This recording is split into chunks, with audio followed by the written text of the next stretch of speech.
नमस्कार दोस्तों, विजय अकेडमी में आपका एक बार फिर से स्वागत है। तो चलिए शुरू करते हैं आज की क्लास।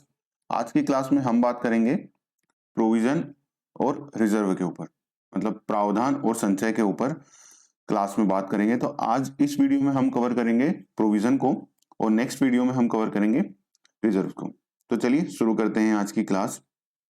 तो देखिए, प्रोविजन और रिजर्व बनाए क्यों जाते हैं, मतलब मेन जो पर्पस है प्रोविजन और रिजर्व का बनाने का वो क्यों है, क्यों बनाए जाते हैं इनको, प्रावधान और संचय को क्यों बनाया जाता है।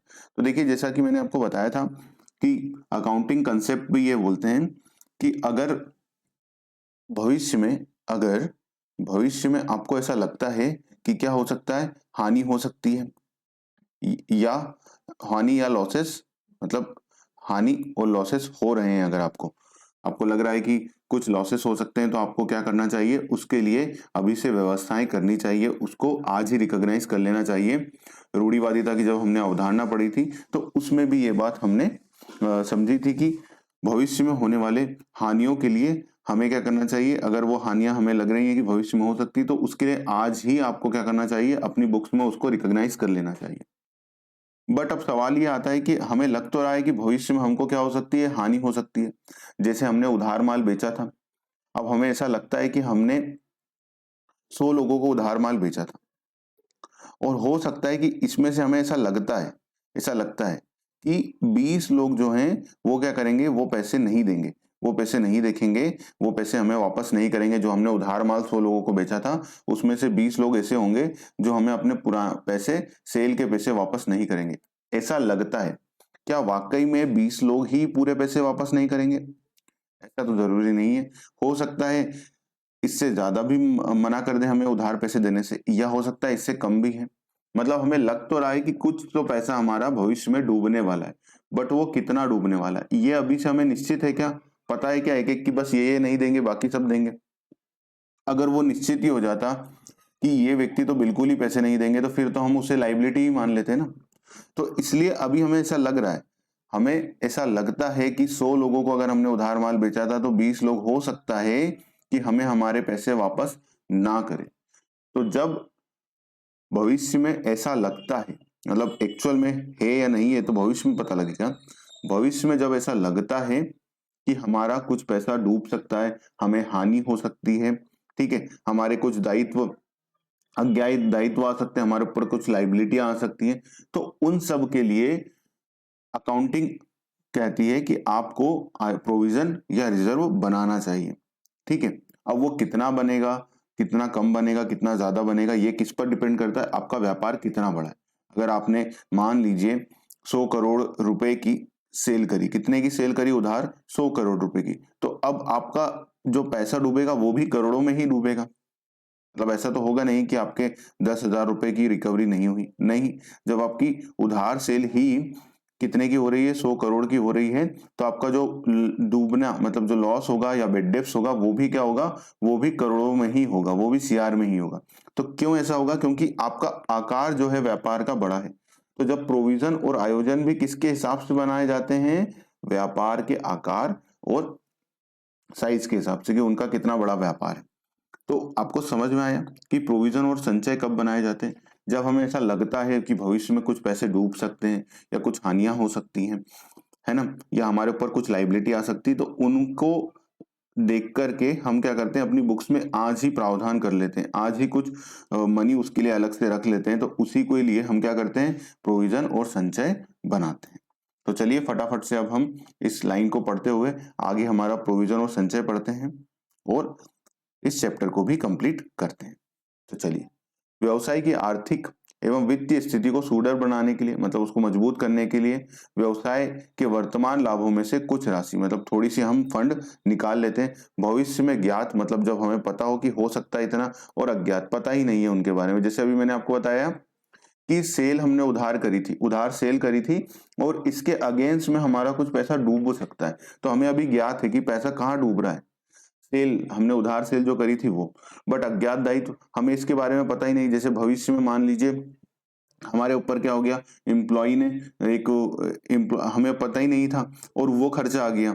जैसे हम ट्रेड डिस्काउंट कभी नहीं देते थे, बट हमारे जो भी सेल हमने उधार बेची थी उन लोगों ने हमें फटाफट पेमेंट कर दिया और हमसे क्या मांग लिया, हमसे डिस्काउंट मांग लिया, फ्रंट डिस्काउंट, जल्दी पेमेंट करने का। तो वो उसके बारे में पहले से जानकारी नहीं थी। ऐसे कोई कई दायित्व हो सकते हैं जिनकी क्या थी, पहले से हमारे उसकी जानकारी नहीं थी, मतलब हमें उसके बारे में पता नहीं था। तो उसकी पूर्ति के लिए भी हम क्या करते हैं, प्रोविजन और संचय रिजर्व का निर्माण करते हैं, पूर्ति के लिए रखी जाती है। अंतिम खाते बनाते समय चालू वर्ष के लाभों में से हम या तो क्या करेंगे, या तो प्रोविजन बनाएंगे या फिर संचय बनाकर ऐसा किया जा सकता है। मतलब या तो हम क्या करेंगे उन सब के लिए, या तो हम आयोजन कर लेंगे मतलब प्रोविजन बना लेंगे या फिर रिजर्व बना लेंगे। बात समझ में आई। अब बात करते हैं प्रोविजन के ऊपर। प्रोविजन कब बनता है, तो देखिए प्रोविजन हम तब बनाते हैं जब हमें लग रहा है कि दायित्व निश्चित है या हानियां होना भी निश्चित है, तो फिर हम क्या करते हैं, उनके लिए प्रोविजन बनाते हैं। ठीक है, कई तरह के प्रोविजन होते हैं, हम एक एक करके नीचे उन्हें भी समझेंगे और फिर एक कोशिश करूंगा कि एक से दो प्रैक्टिकल रखे हुए हैं मैंने, क्योंकि मुझे ऐसा लगता है कि एग्जाम में भी इस पर आपसे प्रैक्टिकल पूछा जाए। वो प्रैक्टिकल मैंने दिया हुआ है एकदम सिंप्लीफाइड मैनर में। मैं आपको बता दूंगा कि एग्जाम में अगर प्रैक्टिकल इस पर क्वेश्चन पूछेंगे तो वो भी कैसे आपसे पूछेंगे, तो एक वो क्वेश्चन भी मैं आपको यहाँ पर बता दूंगा। तो चलिए शुरू करते हैं। तो प्रोविजन का आशय कि प्रोविजन क्या होता है, तो देखिए व्यापारिक संस्थाओं द्वारा भविष्य की ज्ञात हानियों, मतलब हमें पता है कि हानियां कौन सी होंगी, और दायित्वों के लिए बनाया गया आयोजन, मतलब जो हम फंड बनाते हैं, यहाँ पर आयोजन का मतलब क्या है, जो फंड या जो मनी हम अलग रखते हैं, है ना, उसको क्या कहा जाता है, उसको ही प्रोविजन कहलाता है। वही क्या कहलाता है, प्रोविजन कहलाता है। मतलब जो हमें ज्ञात दायित्व है, ज्ञात हानियां हैं या दायित्व है, जैसे हमें पता है कि बेड डेप्ट होने वाला है, मतलब हमारा जो है, हमने उधार माल बेचा था देनदारों को, अब उसमें से कुछ पैसे डूबने वाले हैं, तो उन दायित्वों हानियों के लिए क्या कर रहे हैं, हम कुछ मनी अलग से रख रहे हैं, उसी को क्या कहा जाता है, प्रोविजन कहा जाता है। आयोजन एक निश्चित दायित्वों और हानियों के लिए बनाया जाता है। निश्चित दायित्व और हानियों के लिए बनाया जाता है। अब यहाँ पर निश्चित का मतलब क्या है, निश्चित का मतलब उस निश्चित नहीं है कि हमें कितनी अमाउंट लगेगी, ये निश्चित नहीं है। या निश्चित का मतलब ये कहना है, निश्चित दायित्व का मतलब ये है कि जिसे हम बनाते हैं प्रोविजन फॉर बैड डेब्ट्स, हम क्या बनाते हैं, प्रोविजन फॉर बैड डेब्ट्स। तो हमने किसके लिए प्रोविजन बनाया है, किसके लिए प्रोविजन बनाया है, बैड डेब्ट्स के लिए। तो अगर हमारा कुछ बैड डेब्ट्स होगा, मतलब कुछ देनदारों ने पैसा देने से मना करा, तो वो उस रिजर्व से ही होगा, मतलब एक रिजर्व स्पेसिफाई कर दिया जैसे प्रोविजन फॉर बैड डेब्ट्स। तो अगर बैड डेब्ट्स हुआ है तो उस प्रोविजन से लिया जाएगा। अगर दूसरी तरह की कोई हानि हो गई तो उसको बैड डेब्ट्स रिजर्व से नहीं लेंगे, प्रोविजन फॉर बैड डेब्ट्स से रिजर्व नहीं लेंगे। जैसे हमारी संपत्तियों की हानि हो गई, हमारी क्या हो गई, फिक्स्ड असेट्स में लॉस हो गया, तो क्या प्रोविजन फॉर बैड डेब्ट्स से फिक्स्ड असेट्स की जो लॉस होता है उसकी रिकवरी की जाती है, उसको सेट ऑफ किया जाता है, नहीं किया जाता है। क्यों, क्योंकि उसकी निश्चित कर दिया है हमने कि ये जो प्रोविजन बनाया गया है वो किस दायित्व और किससे रिलेटेड बनाया गया है। जैसे अगर प्रोविजन फॉर बैड डेब्ट्स बनाया था और हमारी फिक्स्ड असेट्स का लॉस हो गया, तो क्या हम उससे एडजस्ट कर लेंगे, तो नहीं करेंगे। हमारा क्या आ गया, हमने प्रोविजन फॉर बैड डेब्ट्स बनाया, जैसे प्रोविजन फॉर हमने बैड डेब्ट्स बनाया, ठीक है। अब हमारे और कोई सा रिजर्व नहीं बनाया था हमने। अब मान लीजिए हमारे ऊपर क्या आया, टैक्स की लाइबिलिटी आई। किसकी लाइबिलिटी आई, टैक्स की लाइबिलिटी आई कि टैक्स पे करना है। तो क्या प्रोविजन फॉर बैड डेब्ट से टैक्स की लाइबिलिटी भरी जा सकती है, नहीं। तो जिस चीज के लिए प्रोविजन बनाया जाता है, निश्चित चीजों के लिए बनाया जाता है, तो उससे उन्हीं का ही सेट ऑफ किया जाता है। जैसे प्रोविजन फॉर टैक्सेशन, तो इसका उपयोग केवल किसके लिए किया जाएगा, जो टैक्स के दायित्व आते हैं उससे संबंधित। तो जो वर्ड का कहने का मतलब है निश्चित दायित्व और हानियों के लिए, तो उसका मतलब ये है कि एक निश्चित चीजों के लिए इसे बनाया जाता है। इन दायित्वों और हानियों की राशि निश्चित नहीं होती है, परंतु इनकी उत्पत्ति निश्चित और आवश्यक होती है। मतलब हमें ये नहीं पता है कि कितनी अमाउंट में हमारे बेड डेप्स होने वाले हैं, कितने लोग हमें पैसा देने से मना करेंगे, बट कुछ ना कुछ तो जरूर करेंगे, ये हमें पता है हमारे व्यापार को देखते हुए, तो ये तो पता है, बट वो कितने होंगे ये नहीं होगा। अब प्रश्न यहाँ उठता है कि हम फिर प्रोविजन कितना बनाएं, जब नहीं पता है तो कितना बनाया जाएगा, कैसे बनाया जाएगा, कब बनाया जाएगा। तो ये कैसे डिसाइड होता है, संस्था के प्रकृति और कार्य के तरीके पर निर्भर करता है। मतलब अगर आपके कार्य में बहुत रिस्क है, आप जो उधार माल बेचते हैं उसमें टेंडेंसी है कि लोग बहुत ज्यादा पैसे वापस नहीं चुकाते हैं, तो उस हिसाब से बनाएंगे।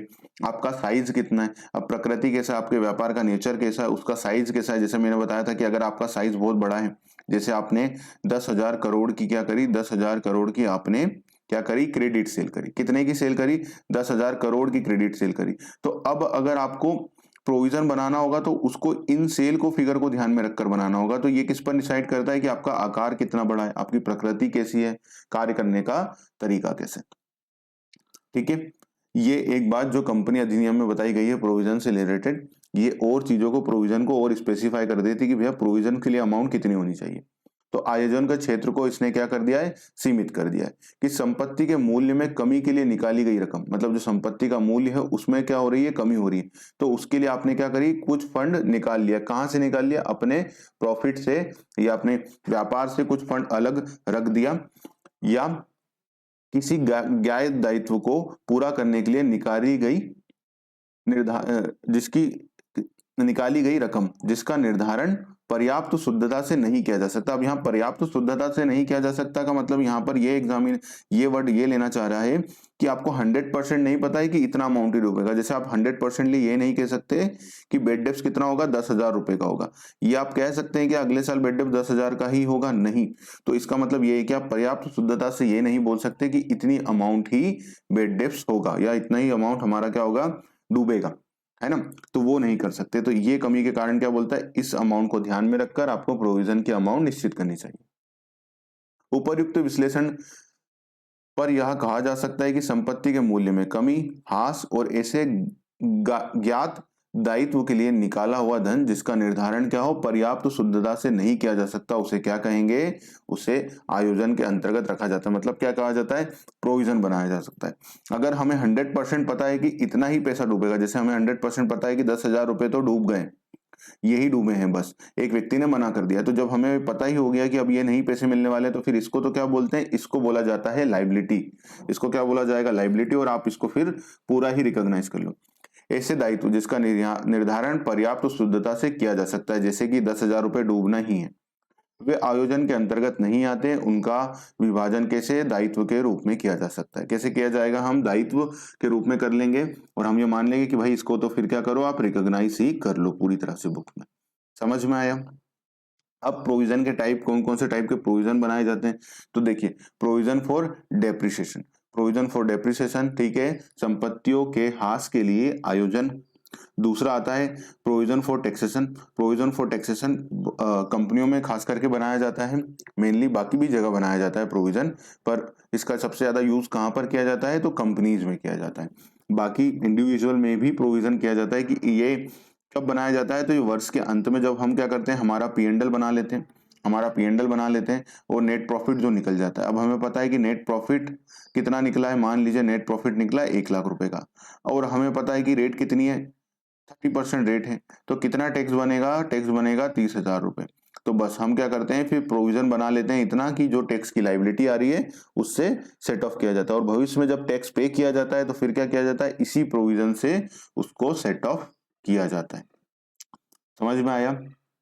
सबसे फेमस जो है प्रोविजन वो क्या है, provision for bad debts and doubtful debts. ये आईएमपी भी है, एग्जाम में भी इस पर क्वेश्चन एग्जामिनर आपसे पूछ ले, ठीक है। तो इसलिए मैंने कोशिश करी है इसके लिए 2 एग्जाम्पल भी नीचे रखें। और प्रोविजन का एडजस्टमेंट जैसा प्रोविजन फॉर बैड डेब्ट्स में होगा वो सभी के लिए ही सेम होगा, ठीक है। प्रोविजन का जो मैकेनिज्म है वो सबके लिए एक जैसा होता है। तो हम प्रोविजन फॉर बैड डेब्ट्स के ऊपर एक प्रैक्टिकल 2 प्रैक्टिकल क्वेश्चन दिए हैं, उनको सॉल्व कर लेंगे। वो सॉल्व कराने का मेरा रीजन ये है कि अगर प्रोविजन फॉर बैड डेब्ट्स से क्वेश्चन बने, एग्जामिनर क्वेश्चन ले तो आपसे बन जाए, ठीक है। इसके बाद आता है देनदारों को छूट के लिए आयोजन। ये कब बनाया जाता है कि अगर हमें क्या मिल जाता है, हमें पहला पेमेंट मिल जाता है, मतलब जो देनदार है जिनसे हमें पैसा मिलना है वो क्या करते हैं, समय से पहले हमें पेमेंट कर देते हैं। क्या कर देते हैं, समय से पहले पेमेंट कर देते हैं। तो उसके लिए जो उनको डिस्काउंट दिया जाता है, तो उसके लिए भी हम क्या करते हैं, व्यापार में व्यवस्था कर लेते हैं, क्योंकि ये भी एक तरह का क्या है, हमारा लॉस है, हमको कम पैसे मिल रहे हैं। तो उसके लिए भी हम क्या करते हैं, प्रोविजन बना लेते हैं। तो उसे क्या कहा जाता है, provision for discount on debtors, ठीक है। अब संपत्तियों की मरम्मत और नवीनीकरण के लिए आयोजन। देखिए हमने डेप्रिसिएशन में भी ये बात पढ़ी थी लास्ट में कि हम क्या करते हैं, प्रोविजन बना लेते हैं। ओके, किसके लिए प्रोविजन बना लेते हैं, रिपेयर और रिन्यूअल के लिए, कि मतलब जो भी रिपेयर और रिन्यूअल फिर होगा संपत्तियों पर वो किससे चार्ज किया जाएगा, इसी प्रोविजन से चार्ज किया जाएगा। और बाकी जो चीजें हैं, बाकी जो भी, और इसका हर बार क्या करेंगे हम, जो भी हमारा फिगर रहेगा, मतलब जो भी रिपेयर का खर्चा रहेगा वो किससे चार्ज कर लिया जाएगा, फिर वो चार्ज कर लिया जाएगा हमारी इन असेट से। ओके, तो बात समझ में आई? तो ये चारों पांचों पॉइंट समझ में आए, डिटेल में हम इसे नीचे पढ़ेंगे आराम से। तो चलिए, तो अब बात कर लेते हैं प्रोविजन की विशेषताओं के ऊपर। तो देखिए, इसका निर्धारण किसी ज्ञात दायित्व की पूर्ति के लिए किया जाता है। ज्ञात दायित्व की पूर्ति के लिए मतलब जैसा बेड डेप्स के लिए हमने प्रोविजन बना लिया, जैसा हमने रिपेयर और मेंटेनेंस के लिए बना लिया, जैसा हमने टैक्सेशन के लिए बना लिया, जैसा हमने डेप्रिसिएशन के लिए बना लिया। तो प्रोविजन जिसका निर्माण ज्ञात दायित्वों की पूर्ति के लिए किया जाता है। दायित्व होना निश्चित है, मतलब क्या होना, जो बेड डेप्स होना, तो देखिए जैसे दायित्व होना निश्चित है मतलब बेड डेप्स होना तो निश्चित है, परंतु इसकी राशि पर्याप्त शुद्धता के साथ अनुमान नहीं लगाया जा सकता। मतलब हम 100% कह सकते हैं क्या इतना ही बेड डेप्स होगा, तो नहीं। तो इसकी शुद्धता का, पर्याप्त शुद्धता से क्या कर सकते हैं हम, इसका अनुमान नहीं लगा सकते। ठीक है, पॉइंट नंबर 3 पर बात कर लेते हैं कि जिस वर्ष आयोजन बनाया जाता है उस वर्ष आयोजन बनाने से जो हमारा प्रॉफिट होता है वो क्या हो जाता है, कम हो जाता है। पर इसका इम्पैक्ट क्या होता है कि भविष्य में जब भी अगर बेड डेप्स होता है, भविष्य में जब ऐसी हानि होती है तो उस वर्ष की हानि में से लाभों पर कोई प्रभाव नहीं पड़ता। मतलब जो लॉस हुआ उसका कोई प्रभाव नहीं पड़ता। क्यों ऐसा होता है? क्योंकि उसकी पूर्ति कहाँ से कर ली जाती है, उसकी पूर्ति प्रोविजन से कर ली जाती है। एक बात ध्यान रखिएगा, एग्जाम नीचे में क्वेश्चन सॉल्व कराऊंगा तो उसमें भी बता दूंगा, यहाँ भी बता देता हूं कि अगर किसी के लिए क्या बना हुआ है, प्रोविजन बना हुआ है, अगर प्रोविजन बना हुआ है और उससे रिलेटेड क्या हुआ है, लॉस हुआ है, हानि हुई है, तो पहले वो कहां से सेट ऑफ की जाएगी, पहले वो प्रोविजन से सेट ऑफ की जाएगी। पहले कहां से सेट ऑफ की जाएगी, प्रोविजन से। और अगर फिर कोई अमाउंट बचती है तो उसको फिर पी&एल में ले जाते हैं। तो फिर जो अमाउंट बचती है उसको कहां पर ले जाते हैं, बची हुई अमाउंट को फिर पी&एल में ले जाया जाता है। जैसे जैसे अगर मान लीजिए हमारा प्रोविजन कितने का बना हुआ था, 2,000 रुपए का प्रोविजन बना हुआ था, लॉस कितने का हो गया, लॉस हो गया 3,000 रुपए का, 3,000 रुपीज का क्या हो गया, लॉस हो गया। प्रोविजन कितने का बना हुआ था, प्रोविजन 2,000 रुपए का बना हुआ था।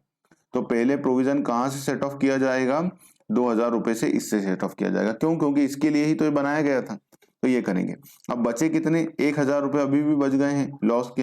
तो फिर ये लॉस को कहां पर ले जाया जाएगा, फिर ये लॉस को प्रॉफिट एंड लॉस अकाउंट में ले जाया जाएगा। ध्यान रखिएगा, अगर प्रैक्टिकल क्वेश्चन पूछा जाएगा तो इसी तरह से पूछा जाएगा, है ना। चलिए, तो आयोजन के उद्देश्य क्या क्या होते हैं, प्रोविजन के उद्देश्य क्या होते हैं, ऑब्जेक्टिव क्या होते हैं, ऑब्जेक्ट्स क्या होते हैं, प्रोविजन क्यों बनाया जाता है। तो चलिए एक एक इनके किस उद्देश्य के लिए बनाया जाता है, 3 पॉइंट है, फटाफट से इसको पढ़ लेते हैं, फिर आयोजन के टाइपों को पढ़ लेते हैं और कंप्लीट करते हैं चीजों को। तो चलिए, भविष्य की कौन सी आयु को संभावित हानियों और दायित्वों का सामना करने के लिए बनाया जाता है। जैसे हमें लग रहा है कि भविष्य में क्या हो सकता है, बेड डेप्स हो सकता है, तो उसके लिए आज ही हमने क्या करा, प्रोविजन बना लिया।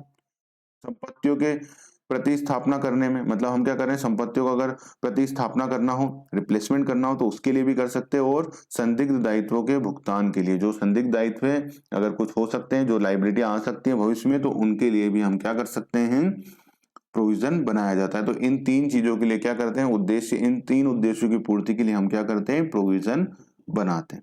ठीक है, एकदम थ्योरी पॉइंट है। जहां जहां मुझे लगा कि आपको कुछ हाईलाइट करना चाहिए तो मैंने उसके लिए हाईलाइट कर दिया है और समझा दिया है। ठीक है, ये केवल एक थ्योरी है।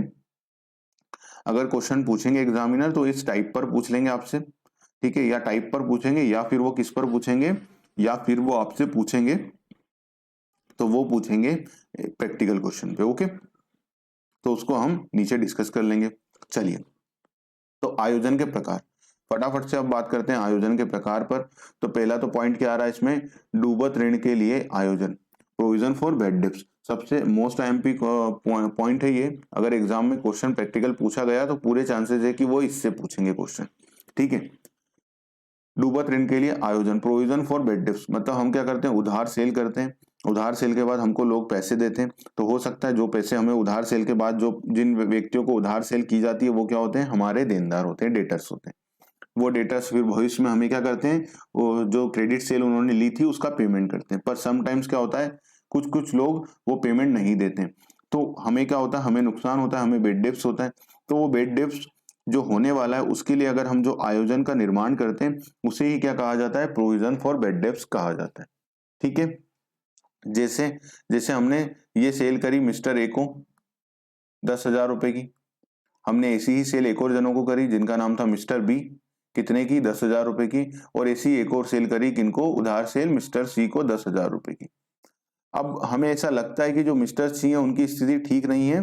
अब वो हमें क्या कर सकते हैं, मे बी ये हमें पैसे ना चुकाएं, जो क्रेडिट सेल 10,000 की दी थी वो क्रेडिट सेल ना चुकाएं। तो आज ही हमें जब ऐसा लग रहा है कि क्रेडिट सेल से हमें पैसे नहीं मिलेंगे, तो हमने क्या करा, उसके लिए यहाँ पर क्या करा, आयोजन कर लिया। क्या कर लिया? प्रोविजन कर लिया। कितने का प्रोविजन कर लिया? तो हमने प्रोविजन कर लिया 10,000 रुपए का, कि भविष्य में हो सकता है कि हमें क्या हो जाए, लॉस हो जाए। प्रोविजन फॉर बैड डेब्ट्स हमने कर लिया, इसका कर लिया। कितने का कर लिया? 10,000 रुपए का। अब अगर भविष्य में क्या हुआ, हमें मिस्टर सी ने पैसे नहीं चुकाए, मिस्टर सी ने पैसे नहीं चुकाए, तो हम क्या करेंगे, फिर इससे इसको सेट ऑफ कर लेंगे सिंपली। ठीक है, हो सकता है, जैसे हम बोल रहे हैं कि मिस्टर सी हो सकता है कि वो हमें क्या करें, पैसों का भुगतान ना करें, क्रेडिट सेल जो उन्होंने दी थी उसके पेमेंट का भुगतान ना करें। जब स्थिति विवरण बनाते समय कुछ देनदार से रुपए वसूल करने की संभावनाएं नहीं होती हैं, तो वसूल ना होने वाली रकम के लिए, जैसे हमारे इसमें क्या है, कुछ देनदार में से क्या है, मिस्टर सी एक देनदार है जिनसे हमें लग रहा है कि वसूली नहीं हो पाएगी, तो वसूल ना होने वाली रकम के लिए आयोजन किया जाना आवश्यक है। तो फिर क्या किया जाना आवश्यक है, प्रोविजन किया जाना आवश्यक है। देनदारों से रुपए वसूल ना होने के कारण जो हानि होती है उसे तो रोका नहीं जा सकता। मतलब ऐसा हम क्या कर सकते हैं, हम उनसे मांग ही सकते हैं, बट ऐसा जरूरी थोड़ी ना वो ना भी दे तो हम कर क्या सकते हैं, जो भी हमारे पास लीगली राइट होंगे हम वो कर सकते हैं।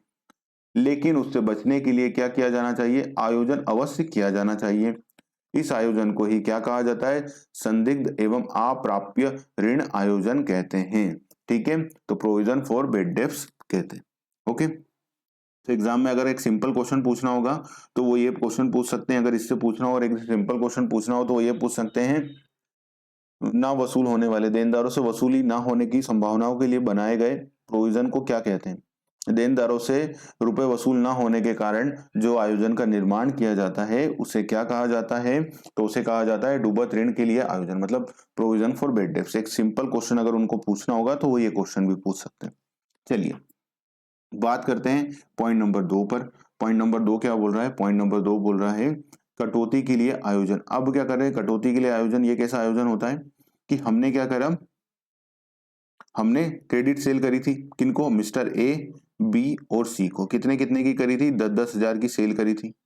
ठीक है, अब हमने क्या बोला है, हमने एक ऑफर दे रखा है। क्या ऑफर दे रखा है कि जो भी क्रेडिट सेल हमसे परचेस करके ले जाते हैं, अगर वो एक मंथ के अंदर अंदर पेमेंट कर देंगे, एक मंथ के अंदर अंदर कर देंगे, मतलब जैसे ही उन्होंने क्रेडिट सेल हमारे यहाँ से खरीदी, एक मंथ के अंदर अंदर अगर वो क्या कर देते हैं, वो अगर पेमेंट कर देते हैं, तो हम उन्हें क्या देंगे, हम उन्हें क्या देंगे, डिस्काउंट देंगे। ठीक है, अर्ली पेमेंट के लिए डिस्काउंट देंगे। तो अब हमें ऐसा लगता है, क्या लगता है कि जो मिस्टर ए है वो 10,000 रुपए का भुगतान एक महीनों के अंदर अंदर कर देंगे। तो बस हम उनको बोल रहे हैं कि डिस्काउंट देंगे, तो फिर हम क्या करेंगे, मान लीजिए हमने उनको बोला कि 1% डिस्काउंट देंगे, तो वो सेल कितने की करी थी उनको, 10,000 रुपए की। 1% हम उसको डिस्काउंट देने का बोल रहे हैं, तो कितने का हम प्रोविजन हमारी बुक्स में कर लेंगे, तो 10 रुपए का, 100 रुपए का हम क्या करेंगे, 100 रुपए का हम प्रोविजन कर लेंगे। किसके लिए प्रोविजन कर लेंगे, प्रोविजन फॉर डिस्काउंट। तो अब जैसे ही मिस्टर ए को डिस्काउंट दिया जाएगा, उसकी पूर्ति कहां से की जाएगी, इस प्रोविजन से की जाएगी। ठीक है, तो डिस्काउंट के लिए, डिस्काउंट दिए जाने के लिए जो प्रोविजन बनाया जाता है उसे क्या कहा जाता है, प्रोविजन फॉर डिस्काउंट कहा जाता है। एकदम सिंपल है। अपने देनदार और ग्राहकों को दिए जाने वाले बट्टे और कटौती संस्था के लिए क्या है, दायित्व है। मतलब कहीं ना कहीं हमें क्या हो रहा है, पैसे कम मिल रहे हैं, हमारे लिए कम पैसे मिल रहे हैं, इससे कम पैसे मिल रहे हैं, तो हम उसके लिए क्या करते हैं, उसके लिए हम क्या करते हैं, एक प्रोविजन बना लेते हैं। अतः इसके लिए आयोजन करना अति आवश्यक है। व्यापार में शीघ्र भुगतान प्राप्त करने के लिए व्यापारी अपने देनदारों को, मतलब जिनसे उनको पैसा मिलना है, को जो एक निश्चित समय के में भुगतान कर देते हैं। एक निश्चित समय में भुगतान कर देते हैं, जैसे हमने कहा था एक महीने के अंदर अगर कोई भुगतान करता है तो हम उसने क्या करेंगे, 1% डिस्काउंट देंगे, कुछ छूट देता है। वो उसी के लिए जो प्रोविजन बनाया जाता है उसे क्या कहा जाता है, प्रोविजन फॉर डिस्काउंट। उदाहरण के लिए एक व्यापारी ने क्या करा, 50,000 रुपए वसूल करना है, और यदि वह अपने देनदारों को एक महीने के अंदर भुगतान करने पर क्या करते हैं, 1% की छूट देते हैं, तो उसे क्या करना पड़ेगा, उसे 500 रुपए की छूट के लिए क्या करना रहेगा, आयोजन करना होगा। बात समझ में आई, बढ़े आगे। चलिए अब बात करते हैं आगे, प्रोविजन फॉर इंश्योरेंस। बीमा के लिए आयोजन। अब बीमा के लिए आयोजन क्या होता है? बीमा के लिए आयोजन ये होता है कि हम क्या करते हैं, हम प्रीमियम चुकाते हैं। हम प्रीमियम चुकाते हैं, बीमा कंपनी से इंश्योरेंस लेकर के रखते हैं कि हमें भविष्य में अगर कोई लॉस होता है तो बीमा कंपनी क्या करेगी, हमें बीमे की राशि दे देगी, कंपनसेशन हमें बीमा कंपनी से मिल जाएगा। बट आपने भी ये देखा होगा कि बीमा कंपनियां पूरा नहीं चुकाती हैं। मतलब अगर हम उनसे बोलते हैं कि हमें लॉस हुआ है कितने का, 1 लाख रुपए का लॉस हुआ है, तो वो कितने का पेमेंट करते हैं, वो 70,000 का पेमेंट करते हैं। तो अब हमें लॉस तो कितने का हुआ है, लॉस तो कितने का हुआ है, 1 लाख रुपए का हुआ है, पर बीमा कंपनियां कितना भुगतान कर सकती है, हमें जो लग रहा है वो 70,000 का कर सकती है। तो कितने का भुगतान नहीं करेगी बीमा कंपनी, वो करेगी 30,000 रुपए का बीमा की कंपनी भुगतान नहीं करेगी। मतलब पूरा हमें कंपनसेशन कभी भी नहीं मिलता बीमा कंपनियों से, तो हमें कितना मिलेगा, केवल 70,000 तक ही मिलेगा। 30,000 का जो हमें और लॉस हो रहा था वो हमें बीमा कंपनी से नहीं मिलेगा। तो हमें लगता है कि इतने का हमें क्या होगा, कंपनसेशन रिसीव नहीं होगा। तो इसके लिए हम क्या करते हैं कि जिन हानियों के लिए हमें बीमा कंपनी से क्या नहीं मिलेगा, कंपनसेशन नहीं मिलेगा या बीमा की राशि नहीं मिलेगी, उसके लिए फिर हम क्या करते हैं, प्रोविजन बना लेते हैं। तो उसे ही क्या कहा जाता है, प्रोविजन फॉर इंश्योरेंस। बात समझ में आई? चलिए अब इसे फटाफट से पढ़ लेते हैं। यदि भविष्य में आग लगने के कारण संस्था को या संपत्तियों को किसी प्रकार की क्या हो, हानि हो, मतलब लॉस हो, जैसे कि हमारे इसमें कितने की लॉस हुआ, 1 लाख रुपए का लॉस हुआ, और इस हानि की पूर्ति के लिए बीमा कंपनी को दावा किया जाता है। हमने क्या करा, हमें 1 लाख का लॉस हुआ, हमने 1 लाख के लिए बीमा कंपनी को क्या करा, दावा करा। परंतु यदि बीमा कंपनी उस दावे का भुगतान नहीं किया जाता है, जैसे हमने करा कितने का भुगतान था, हमने तो कहा था 1 लाख रुपए का भैया ये करिए आप पेमेंट, पर बीमा कंपनी ने कितने का करा, 70,000 का ही करा, या बीमा कंपनी ने भुगतान ही नहीं करा, दोनों ही केस हो सकते हैं। तो फिर क्या करते हैं, जो हानि हमें हो सकती है उसके लिए हम क्या करते हैं, जो प्रोविजन बनाते हैं, तो उसे ही क्या कहा जाता है, प्रोविजन फॉर इंश्योरेंस। जैसे हमारे केस में हमें कितने की हानि हो रही है, हमें हानि हो रही है 30,000 रुपए की। तो ये 30,000 रुपए के लिए जो हमने प्रोविजन बनाया है उसे ही क्या कहा जाएगा, प्रोविजन फॉर आयोजन कहा जाएगा। तो संस्था के लिए हानि होगी जिसके लिए आयोजन करना क्या है, आवश्यक है। बात समझ में आई? चलिए बात करते हैं आगे।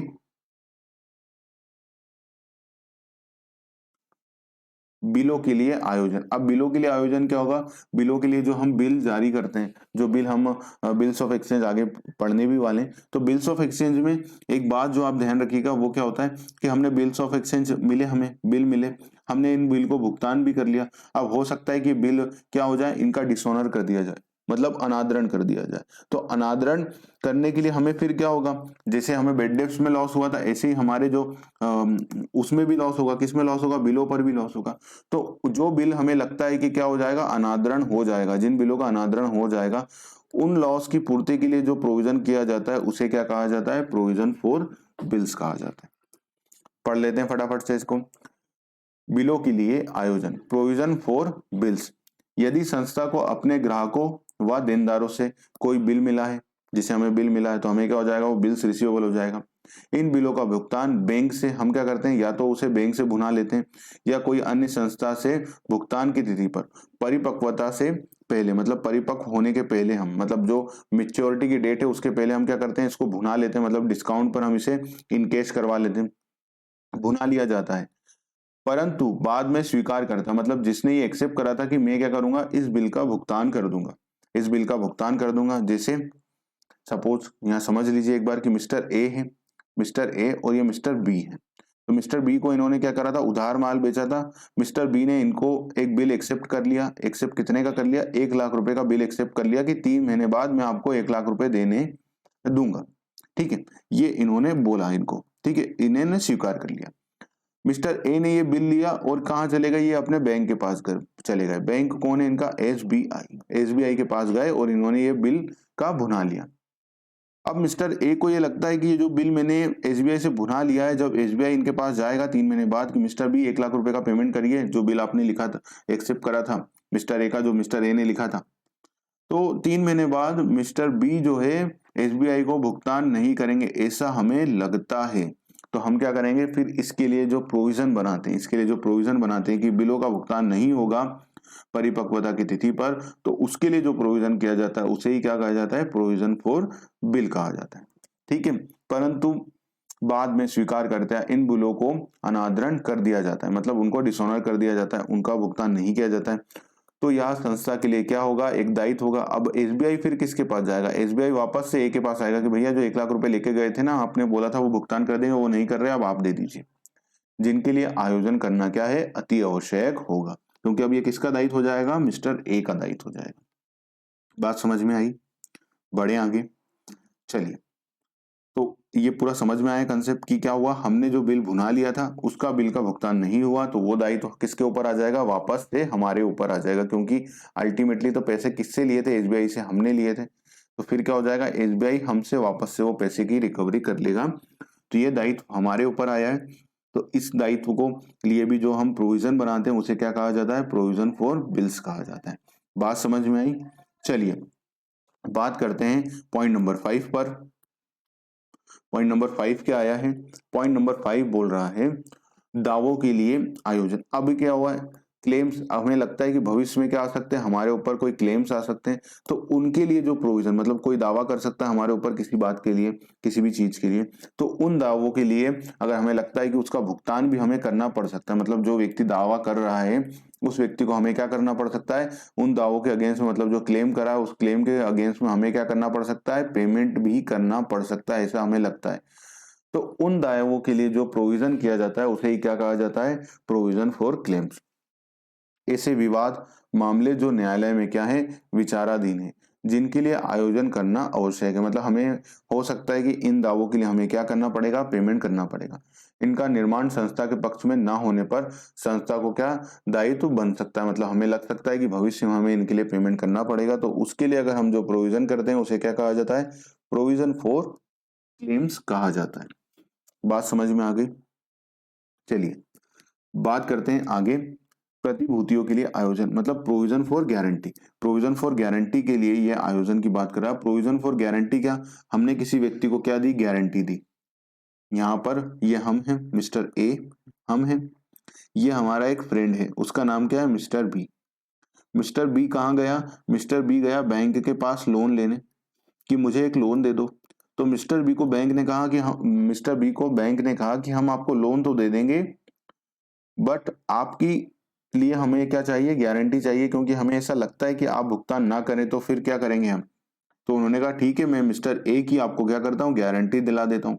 और हमने गारंटी भी दे दी कि ठीक है, बी जो है वो पेमेंट कर देगा बैंक को, तो आज इसे लोन की जरूरत है तो हम इसकी गारंटी दे देते हैं। ठीक है, बट हुआ क्या, भविष्य में बी जो है वो भुगतान नहीं कर रहा है, तो अब हमें ऐसा लगता है कि जो हमने गारंटी दे रखी थी, अब बैंक क्या करेगा, उस गारंटी का यूज करेगा और हमसे लोन का रिकवरी करेगा। क्या करेगा वो, अब हमसे लोन की रिकवरी करेगा। तो अगर हमें ऐसा लगता है कि अब बी जो है वो, ए बैंक जो है वो हमसे रिकवरी करेगा, तो इस दायित्व के लिए जो हमने प्रोविजन किया है उसे ही क्या कहा जाता है, प्रोविजन फॉर गारंटी। इसलिए कहा जाता है कि गारंटी देते समय थोड़ा ध्यान रखें, है ना, नहीं तो हमारे ऊपर भी दायित्व आ सकते हैं। तो प्रतिभूतियों के लिए आयोजन, किसी अन्य व्यक्ति या संस्था के संबंध में दी गई गारंटी, यदि वह व्यक्ति और संस्था अपने ऋणों और दावों को पूरा नहीं करती। जैसे हमारे केस में कौन है वो व्यक्ति, वो व्यक्ति है मिस्टर बी, वो मिस्टर बी है जो क्या कर रहे हैं, अपने ऋणों का, उन्होंने जो बैंक से लोन लिया था उसका पूर्ति नहीं करते, तो संस्था के लिए यह क्या बन जाएगा, दायित्व बन जाएगा। ये फिर किसकी दायित्व हो जाएगा, हमारी दायित्व हो जाएगा, मतलब मिस्टर ए का दायित्व हो जाएगा, जिसके लिए क्या किया जाना चाहिए, आयोजन करना चाहिए। मतलब फिर क्या करना चाहिए, हमें इसके लिए प्रोविजन बना लेना चाहिए, तो उसे ही क्या कहा जाता है, प्रोविजन फॉर गारंटी कहा जाता है। चलिए बात करते हैं क्वेश्चन नंबर 7 पर। क्वेश्चन नंबर 7, पॉइंट नंबर 7 पर बात करते हैं। पॉइंट नंबर 7 क्या बोल रहा है, मरम्मत एवं नवीनीकरण के लिए आयोजन। अब इसमें हम क्या करते हैं कि मरम्मत है, मतलब क्या होता है कि जैसे जैसे हमारी मशीन यूज होती जाती है, जो जो मशीन यूज होती जाती है, ये मशीन हमने खरीदी, शुरू में तो ये मशीन बहुत अच्छी चलती है और इस पर कोई वो भी नहीं होता है, रिपेयर मेंटेनेंस का खर्चा भी क्या होता है, एकदम कम होता है, क्योंकि मशीन नहीं होती है। बट जैसे जैसे क्या होती है, मशीन पुराने होती जाती है, तो इनका जो रिपेयर और मेंटेनेंस का खर्चा क्या होता है, वो भी ज्यादा होते जाता है। तो इनिशियल डेज में तो क्या होता है, ये बहुत कम होता है, पर बाद में ये बहुत ज्यादा होता है। तो इसीलिए क्या करते हैं, उस भविष्य में आने वाली मरम्मत के ज्यादा खर्चों को हम क्या करते हैं, पूरे ओवर द पीरियड में बांट लेते हैं और हर साल क्या करते हैं, उसके लिए प्रोविजन बनाते जाते हैं, ताकि जब इन फ्यूचर में उस पर जो भी खर्चे आए उसको उस प्रोविजन से हम क्या करें, सेट ऑफ कर लें। मरम्मत एवं, तो वो जो प्रोविजन बनाया जाता है उसे ही क्या कहा जाता है, provision for repair and maintenance. व्यापार में दैनिक प्रयोग के लिए जो संपत्ति क्रय की जाती है उस पर प्रारंभिक वर्षों में क्या होता है, मतलब इनिशियल डेज में तो उस पर खर्चे बहुत कम लगते हैं, मरम्मत एवं ह्रास कम होता है। मेन जो रीजन है वो क्या है, रिपेयर जो होता है उस पर बहुत कम होता है, ठीक है, जो रिपेयर की कॉस्ट होती है वो कम होती है, परंतु आगामी वर्षों में यह रकम क्या होती है, क्रमशः बढ़ती जाती है। जैसा हमने देखा है कि रिपेयर बाद में जो है वो बढ़ता जाता है। तो मरम्मत और ह्रास की रकम पर भार लाभ हानि खाते में निरंतर समान रहे, मतलब क्या रहे, एक जैसा रहे। जैसा कि मैंने आपको बताया था जब हमने डेप्रिसिएशन चैप्टर भी पढ़ा था, तो उसमें भी मैंने आपको बताया था कि, और अगर आपने नहीं पढ़ा होगा तो जब आप पढ़ेंगे तो उसमें हमने लास्ट पॉइंट में ये कवर किया था, लास्ट में ये कवर भी किया था कि provision for repair and provision for repair मैंने उसमें भी पढ़ाया था। तो उसमें क्या करते हैं, हम पूरा अनुमान लगा लेते हैं कि एक संपत्ति खरीदी, अगर ये संपत्ति कितने साल तक चलेगी, ये संपत्ति 5 साल तक चलेगी, 5 साल तक चलेगी और 5 सालों में इसके ऊपर कितना खर्चा होगा, 5 सालों में इसके ऊपर पूरा रिपेयर और मेंटेनेंस पे खर्चा कितना होगा, 1 लाख रुपए होगा। तो शुरू शुरू में तो ये खर्चा बहुत कम होगा, पर बाद में क्या होगा, बहुत ज्यादा खर्चा होने लग जाएगा। तो हम क्या करते हैं, इसको सिंप्लीफाई कर लेते हैं और हर साल हम P&L से कितने चार्ज करते जाएंगे, 20-20 हजार रुपए चार्ज करते जाएंगे हर साल के लिए, 5 सालों के लिए। और अब जो भी एक्चुअल में खर्चा होगा वो किससे सेट ऑफ किया जाएगा, फिर इस प्रोविजन से किया जाएगा, ये हमने वहां भी पढ़ा था। तो ये वही बात है कि हम क्या कर रहे हैं, ताकि जो हमारा P&L है उसमें क्या हो, एक समान खर्चा दिखे, क्या दिखे, एक समान खर्चा दिखे, समान, हर बार समान उससे प्रोविजन के रूप में हम खर्चे के रूप में निकालें। ओके, तो ये वही वाली बात है। बढ़ती जाती और मरम्मत और ह्रास की रकम का भार लाभ हानि खाते पर कैसा हो, समान, निरंतर समान रहे, मतलब 20-20 हजार रुपए रहे, जैसे हमारे एग्जाम्पल है। उद्देश्य से हम क्या करते हैं, मरम्मत और इसके लिए क्या करते हैं, आयोजन बना लेते हैं। फिर हम क्या करते हैं, इसके लिए जो प्रोविजन बनाया जाता है उसे ही क्या कहा जाता है, provision for repairs and renewals. Okay, बात समझ में आई। चलिए बात करते हैं पॉइंट नंबर 8 पर। पॉइंट नंबर 8 पर बात करते हैं फटाफट से, पॉइंट नंबर 8 पर बात कर लेते हैं। पॉइंट नंबर 8 क्या बोल रहा है, पॉइंट नंबर 8 बोल रहा है विनियोग के मूल्य में उतार चढ़ाव के लिए आयोजन। जो हम इन्वेस्टमेंट करते हैं उसके मूल्य में भी क्या होता है, वो उतार चढ़ाव होता रहता है। तो उससे सुरक्षा पाने के लिए, मतलब उसकी जो कमी है उससे हमें लॉस ना हो जाए भविष्य में, तो उस लॉस को हम क्या करते हैं, उसकी सुरक्षा के लिए क्या करते हैं, उससे उसके अनुमान लगा लेते हैं कि भैया भविष्य में अगर इसमें विनियोग में जो उतार चढ़ाव होंगे उससे लॉस कितना होगा, हम ये आइडेंटिफाई कर लेते हैं कि लॉस कितना हो सकता है, और उस लॉस के लिए हम क्या करते हैं, फिर प्रोविजन बना लेते हैं। तो जो प्रोविजन किसके लिए उतार चढ़ाव के लिए बनाया जाता है, इन्वेस्टमेंट के फ्लक्चुएशन के लिए बनाया जाता है। तो उसी को क्या कहा जाता है, provision for fluctuation in investment, या विनियोग के मूल्य में उतार चढ़ाव के लिए आयोजन।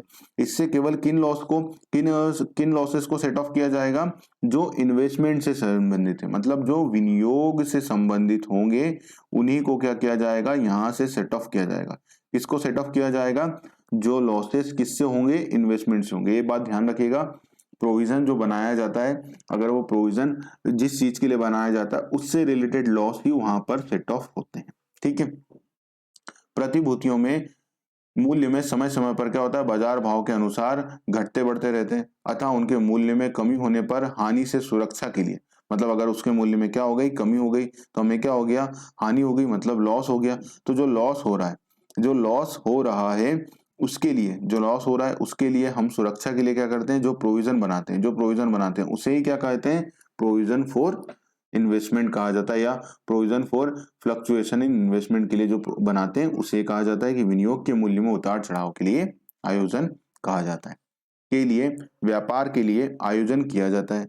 अनुमानित रकम से क्या करते हैं, हम लाभ हानि खाते को डेबिट किया जाता है और आयोजन खाते को क्रेडिट किया जाता है। मतलब हम क्या कर लेते हैं, एक अनुमान लगा लेते हैं, हर जगह प्रोविजन जहां भी बनाया जाएगा वहां क्या किया जाएगा, वहां अनुमान लगाया जाएगा, अनुमान एस्टिमेट किया जाएगा कि हो सकता है कि इतना लॉस हो, क्योंकि हमें एक्चुअल तो बाद में पता लगेगा ना, जब वो एक्चुअल में चीज घटेगी। तो हम हर जगह जब भी प्रोविजन बनाएंगे क्या करते हैं, एक अनुमान लगा लेते हैं कि इतना लॉस हो सकता है, और इसके हिसाब से हम क्या करते हैं, प्रोविजन बना लेते हैं। ठीक है, अब प्रोविजन कहाँ कहाँ से बनाया जाता है, मतलब जो प्रोविजन बनाने के सोर्सेस है वो क्या क्या हैं उस पर बात कर लें। तो देखिए प्रोविजन हम निम्न जगह से बना सकते हैं, कहाँ कहाँ से, पूंजीगत लाभों से, जैसे हमने संपत्ति बेची कैपिटल नेचर के, तो कैपिटल नेचर के खर्चे कब होंगे, जब कैपिटल नेचर की चीजें होंगी, जैसे हमने संपत्ति बेची तो उस पर जो हुआ हमें वो क्या हुआ, कैपिटल नेचर का प्रॉफिट हुआ।